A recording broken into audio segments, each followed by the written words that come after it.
Good morning and thank you for joining us today for this Solve It session webinar. My name is Rachel, joining us from Belzona's marketing department. And I'm Henry, I'm from the engineering services department.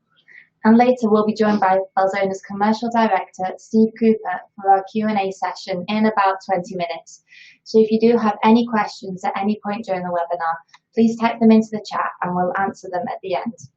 Today though, we're going to be focusing on concrete, or more specifically, damaged concrete. We'll look at some of the most common damage mechanisms which affect it. We'll put it to the test versus Belzona materials, and we'll examine a number of case studies from floor to ceiling where concrete was repaired with our 100% solids epoxies. So without further ado, I'll pass you over to Henry to look at some of the problems associated with concrete. Okay, so the first bit we're looking at is, as Rachel said, the problems that are associated with concrete and how it becomes damaged, or the damage mechanisms. So the first one we're going to look at is freeze-thaw damage. This is, again, a very common issue you can find throughout industry. So this occurs mainly at the lower end of the temperature scale.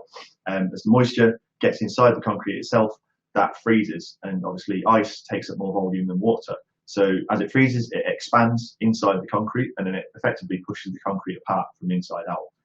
In most cases, this causes the damage you can see in the pictures. So the concrete can no longer hold itself together, it cracks internally, and then you get spalling of the concrete as it falls away from itself.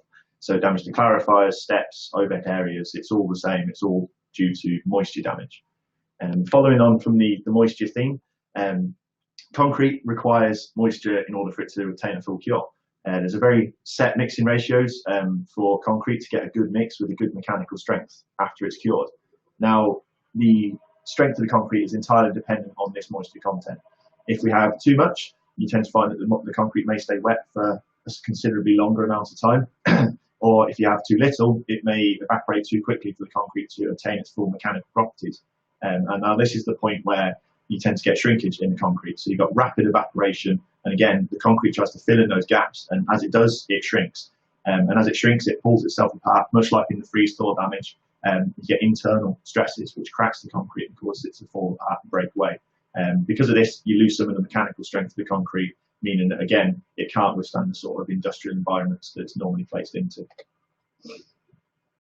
Again, sticking with the moisture theme, so carbonation is a massive problem throughout industry. So it affects pretty much all types of concrete, regardless of where it is, but it's the most damaging on reinforced concrete. So what we mean by reinforced concrete is any concrete which has a structural rebar or steel going through the centre of it to give it that extra structural capability. This is caused mainly by moisture and CO2 absorbing through the pores of the concrete and getting down to the rebar. Now, concrete is normally quite alkaline in nature, and what you find is that the passivate layer that sits on the top stops the corrosion from happening. If you lower this alkalinity and make it more acidic, you lower the pH level of the concrete, you tend to find that the passivate layer disappears. And once this disappears, it's effectively like not having a coating anymore. That rebar starts to corrode, the rust expands inside the concrete, and exactly the same as the freeze-thaw damage and shrinkage damage, you get spalled concrete as a result. And this then exposes the rebar, which then causes it to rust further, and it's a vicious cycle at the end of the day. More on the mechanical side of things, so we have abrasion. So abrasion is a major issue in an area which involves heavy machinery or types of transports. Heavy duty materials that are used, and then repeated contact causes this concrete layer to wear down over time. But as you said previously, this allows the moisture to penetrate further into the concrete. And again, it's another cycle. So you remove that top layer, moisture gets in, that damages the concrete, that next layer gets removed, moisture gets in, and it's just a vicious cycle afterwards. So you get wear, repeated contact and wear over time. As I've already stated, concrete is a very alkaline material, so you change the pH and it messes about with the binders inside the concrete itself. So this can actually cause it to lose its mechanical properties purely from contact with a chemical of some description. So you change the pH level, you affect the binder of the concrete, and if you affect what holds the concrete together, then it's either going to dissolve into the chemical itself, or you're going to lose your mechanical properties. So if they're reduced, you'll find again that impact damage, abrasion, freeze-thaw damage, shrinkage all become a major issue and become much worse in the presence of certain types of chemicals. And then finally, as you can see in the pictures, impact damage. So concrete is known for its fantastic compressive strength. So you can hold a tremendous amount of weight over quite a large area without any sort of mechanical failure. The problem comes when all of this force is all concentrated onto one small area rather than spread across a sizable area instead. So this impact force can be enough to fracture the concrete completely, or in a lot of cases damage it just on a structural level. So once the damage has taken place, as you can see in the pictures, it's going to be very easy for moisture to then get into the concrete, and again, it's starting that vicious cycle of damage and then moisture ingress, which causes carbonation, shrinkage, freeze-thaw, and all the damage mechanisms that we've just discussed. Okay, so now we've explored some of the issues that concrete can experience. We want to look at the solutions, how to fix it. Like-for-like concrete repairs are often favoured, but these often struggle to adhere to the existing substrate. Besides, what's to stop the same damage from happening again? Belzona has created a range of 100% solids epoxies for mortar repairs as an alternative to traditional rebuilding. These epoxies are designed to restore concrete structures, protecting them and prolonging their lifetimes. And rather than individually trying to solve every one of those issues Henry was just discussing, Belzona have created just a handful of versatile systems which can be used to treat an infinite amount of problems. So our solutions are designed by area to cater them for the necessary repair. So, for example, overhead and vertical damage can be repaired with our lightweight mortar, Belzona 4141. For large areas, we have Belzona 4154, a book build material. Smaller repairs can use Belzona 4111, our classic nifty mortar repair composite. Or if you need to screed an area, Belzona 4131 was designed for that. Our materials can also protect against chemical attack. Belzona 4181 is a chemical-resistant screed, or you can use the coating Belzona 4311 on top of another material. However, I am aware that these might just be a bunch of numbers to you, so rather than just telling you about our products, we decided to put them to the test versus like-for-like repairs, so you can see how they perform in a video. Just as a warning though, before we play the video, the volume is automatically very loud, so please turn down your volume now, and then remember to turn it up again when the video finishes.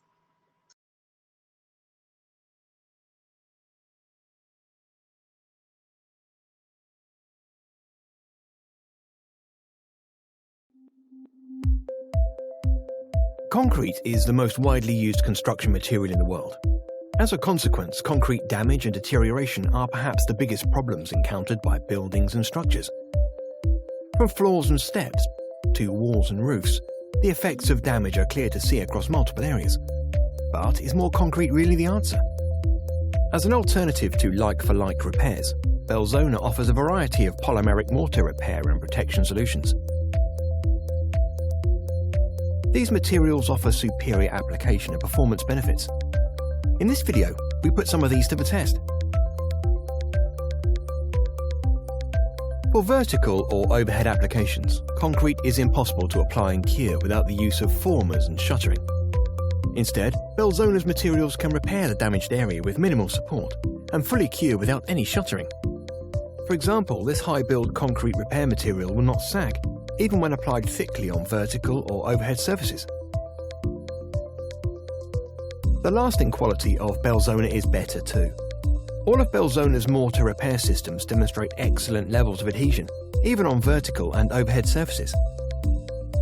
In fact, Belzona adheres so well that it's stronger than the cohesive strength of concrete.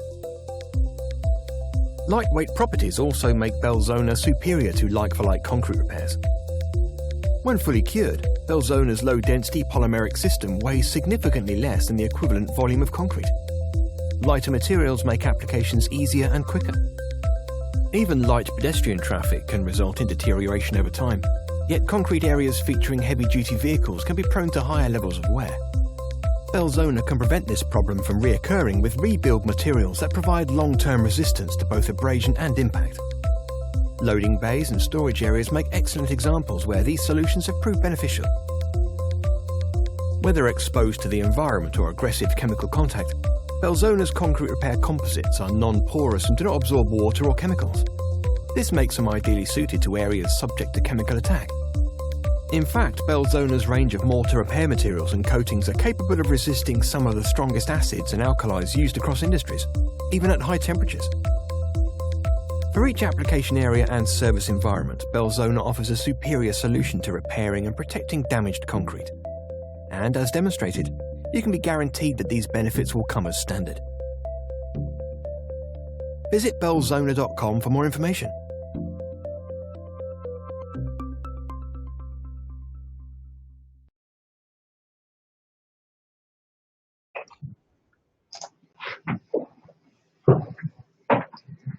So that video was all real results, no movie magic to make the Belzona come out on top. However, we also wanted to show you some case studies from around the world so you can see how Belzona can be used in practical, real-life scenarios.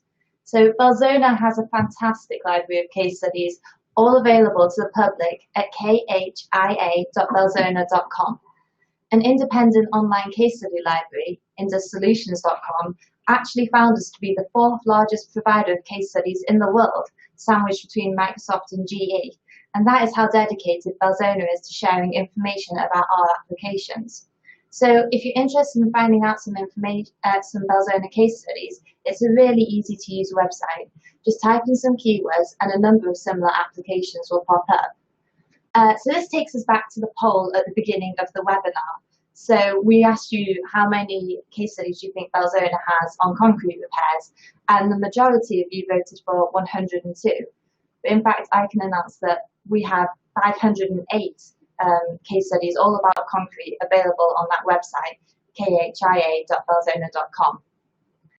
So although we don't have time to talk about all 508 of them, right now we're going to focus on 4, which we think really highlight some of the features we just put to the test in that video. Okay, so the first case study we're going to go through is to do with the floor areas. So the one thing we're looking for from a product to repair a floor area is mainly long-term durability. You want to be able to apply the product onto the floor and to leave it to do its job for a considerable amount of time after the application. So the first one we're looking at is inside the freezer of a meat factory. So this is a good example of the type of damage you find literally all over the world in large industrial areas which are built primarily out of concrete. So the concrete we're actually looking at inside the freezer on the picture is about 40 years old. So considering the service time it's been in for, it hasn't actually done that badly. However, if the customer left this completely untreated, obviously it's going to cause some significant problems in the future. When we faced the customer and said, well, how are we going to go about doing this? They said, well, we've got 3 issues we need to overcome first. The first one was they needed 24/7 forklift access to the area. Second problem was that there was multiple areas, so it's not just the one. And they also only had 3 days to complete the application. Obviously, using concrete to fix this, you'd have to have that minimum 28-day cure time before you get your mechanical strength to allow this to go back into service. Obviously, that's unacceptable throughout the 3-day window. So Belzona was chosen, and the first stage of any application is normally surface prep. So we're looking for a surface which is clean, a surface which is dry, and a surface which is firm. In this case, roughness is not required because the surface was rough enough already. So you avoid the need to use machines which may incorporate difficulties in terms of hand-arm vibration values or HAV values. So that was avoided completely. The product itself we used was Belzona 4154, bulk fill resins and an aggregate to pack out the main section of the repair itself.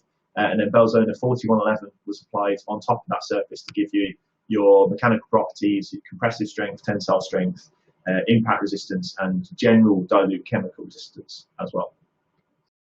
Now we'll move away from the floor areas to secondary containment. So this could be a bund or a secondary storage where if something leaks out of a primary storage tank, it goes into this area. So the one thing we're looking for mainly is excellent chemical resistance from our products. The application we're going to look at is a solvent extraction plant in a mining facility. So what they had was they removed the copper ore out in the mine, and you find that you've got the copper in with lots of different impurities. In order to extract this copper, they dilute it into dissolve it, into sulfuric acid.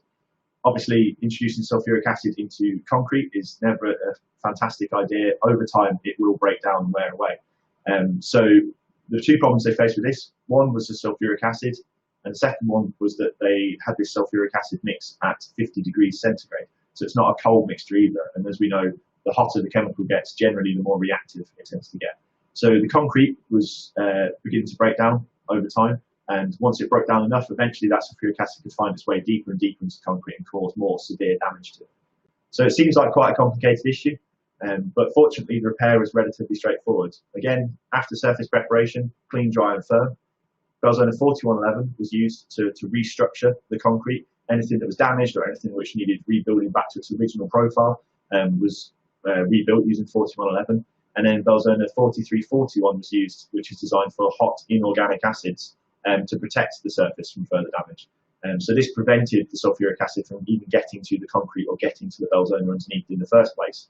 And if you can prevent it from getting there in the first place, you prevent the damage from happening. The customer was so happy at the end, after the coating job was finished, that they actually supplied this and applied this onto 100 other containment cells as well, just proving that the solution was one which they were very much looking to invest in because it was a workable solution. So next we're going to be looking at a case study where a solution was needed which would be able to bond to cracked concrete, as previous traditional repair attempts had failed due to poor adhesion. So this was at a church property where a balcony was seeing cracks due to its natural movement over time, and these cracks were allowing water to seep into the substrate. Originally, the client tried to repair the balconies with a sand and cement mixture. However, the adhesion of these materials was simply not good enough, and they failed. The client wanted a solution which would be long-term and cost-effective, so turned to Belzona. For this application, the screed solution was specified, Belzona 4131. This was because of its outstanding adhesion and ability to feather edge, so this was used to repair the cracks. And then to fully waterproof the balcony, Belzona 5811 was coated on top. This also left an aesthetically pleasing finish on the balcony. And finally, we've reached the top of the building, ceilings and vertical walls. And we're going to be looking at our material, Belzona 4141, which has excellent lightweight properties. So as you heard in the video, Belzona can repair vertical damage of up to 127 millimeters and overhead damage up to 76 millimeters. And this is with minimal or no former usage. And these properties made Belzona 4141 an ideal solution for this case study at a severely damaged office building where hundreds of repairs were needed. So at this office, literal chunks of concrete were falling down from the facade, which is obviously a massive health and safety risk. A full repair was necessary, which Belzona was able to provide with just the one product, Belzona 4141. In total, over 300 vertical and overhead repairs took place around the building over about 3 months of working weekends only, which is quite fast considering. And then the office was completely restored, with minimal disruption to its everyday operation. A final reason Belzona 4141 was chosen was because it can be tinted. So in this instance, the red tint ensured the system blended into the office's facade, and these repairs were barely even visible. So all of these case studies that we've just been through, all of these products that we've suggested already, they all have their own individual merits. So 4141 is lightweight, 4341 is chemically resistant, 4131 is abrasion resistant, impact resistant, that sort of thing. But a lot of these products also share common features throughout as well. So most of the products are two-part materials with relatively easy to follow mixing ratios. There's no volatile components inside the products. They all exhibit good mechanical strength. The magma polymer screeds can be feather edged. So it's not a case of every single product has a very specific use. And they are good generally across the board, but also having specific areas like the 4141 lightweight, where they can be used for very, very specific problems. Now, if you're confused about maybe a product or a type of application, and you wanted more information, we have the Belzona website, but we also have the Belzona TV YouTube channel. It's a very, very good source of information. Currently, there's different videos on different types of applications, ones that are product specific. There's the In Action series, which is related to our case studies. So rather than just still images, you get a video relating to the case study as well to tell you from start to finish how they've completed the application. And we also have the how-to series, which is for specific jobs, what products you need to use, preparation, application, mixing, everything you possibly need to know. And if you maybe need it in another language, a lot of these videos are also offered in the languages you can see in the bottom right of the screen at the moment. So chances are that there's going to be a video for you guys if you're using a Belzona product in the near future. The latest video to be put onto the YouTube channel is that Belzona versus concrete put it to the test we just showed you. So it was a world exclusive when we showed it you before, but it's now available at Belzona, at youtube.com/Belzona TV if you'd like to watch it again. So we hope we've given you a good overview of some of Belzona's 100% solids epoxies and how they can be used to effectively repair concrete from floor to ceiling. If you want more information after our Q&A session, you can check out the website. There you'll find links to your local Belzona distributor. As you can see by the map, we are well represented all around the world. But regardless of whether there's a little flag in your country, there'll always be someone dedicated to helping your region with our materials. So thank you for watching, and now it's time for our Q&A session. So I'd like to introduce Belzona's Commercial Director, Steve Cooper, to help answer some of your questions.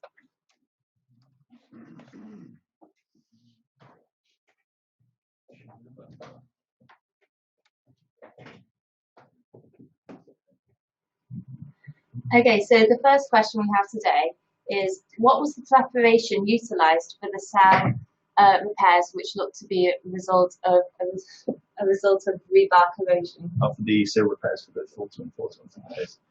So preparation-wise is just removing anything loose from the surface, and when you had the corrosion on the rebar itself, normally we'd go behind the rebar to make sure we get all the corrosion, the loose rust off of the rebar itself. And then that means that when we put the conditioner and the actual product, Belzona 4141, on the surface, it kind of seals the entire rebar rather than just that front edge. So it prevents that section from corroding again because it's then surrounded. So if the surface isn't roughened already, we'd roughen it initially, but it's making sure that it's all clean and firm and there's no remaining corrosion on the rebar itself. I hope that answered your question. Are there any other questions? How quickly can all of the products be applied and back in use? Depends on the product, really. Well, yeah, each product has a different cure time. Obviously, temperature affects that as well, and also the service it's going into, whether it's regular use, whether it's chemical contact. What we always recommend is that everybody uses the instructions for use leaflet when using the product, and it's got a detailed list on there of cure times and back in service times for each product. Okay. So, if there's any other questions, if you could type them into the chat now. Otherwise, we'll wrap up this Solve It session webinar. Just wait a minute to see if anyone's typing now. Do you agree with that? Yeah, I'd agree with Rama's suggestion. So yeah, because they cure via an exotherm. So if you have a thicker section of products, then it generates more of an exotherm. And the more heat you have, the quicker the cure goes. So yeah, if you apply it in a thicker section, generally it does cure quicker. But we do, for some products, specify, like the coatings, they have to be a certain thickness in order to perform correctly. So for the magma polymer, like the 4131 or 4141, they can be applied normally at different thicknesses. So yeah, in that case, they would go faster if they were applied in a thicker section.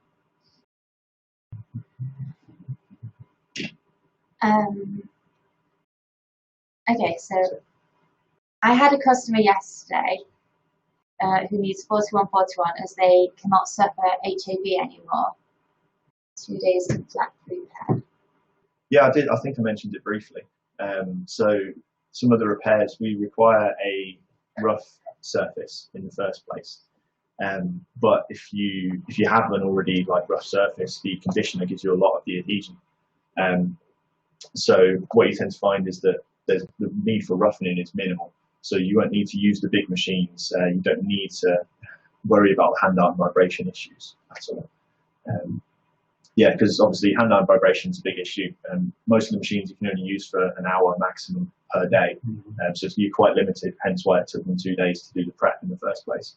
And for a 4141 repair, if you're doing an overhead, it's again quite difficult to get the machines to the area in the first place to do the repair.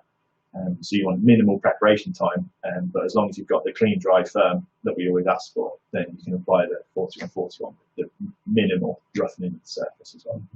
Surface preparation is reduced because you can feather edge the materials So there's no need to cut out and cut back or rebake concrete to a shouldered edge to infill.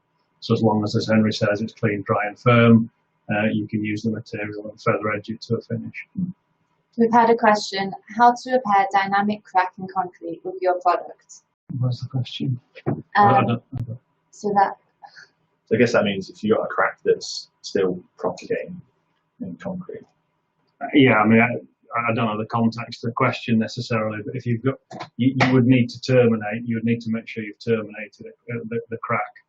Don't know whether the person asking the question can send in some more details about the application or photographs. But yeah, if there's a potential for a crack to continue, you would want to terminate the crack before you attempt to repair. Okay, so I think that's all of the questions for now. So thank you all for attending. There'll be a recording of this webinar available on the blog, which is blog.belzona.com. But thank you for attending, and we'll see you soon.